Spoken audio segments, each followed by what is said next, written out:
Coraline Jones always dreamed of finding a better world.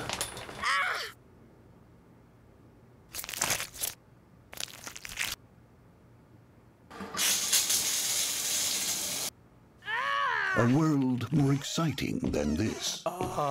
But never did she imagine that she'd discover it in her own home.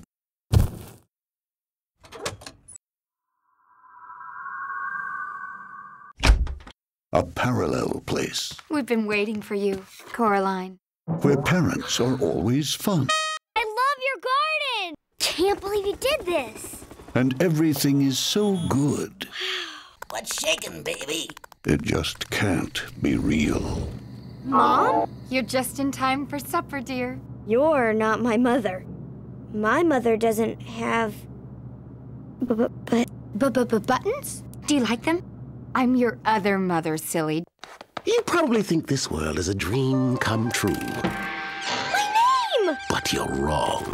You do like it here, don't you, Coraline? You could stay here forever. There's one tiny little thing we need to do. Black is traditional. She's got this whole world where everything's better, but it's all a trap. You may come out when you've learned to be a loving daughter. From Henry Selick, the director of The Nightmare Before Christmas, comes a world of extraordinary imagination. Spooky secrets. Who are you? You're in terrible danger, girl. And daring discoveries. I still have to find my parents to set them free. This year, when adventure comes knocking, Choo-choo. there are some doors that should never be opened. I'm not scared! Coraline, written for the screen and directed by Henry Selick, presented in Real D 3D.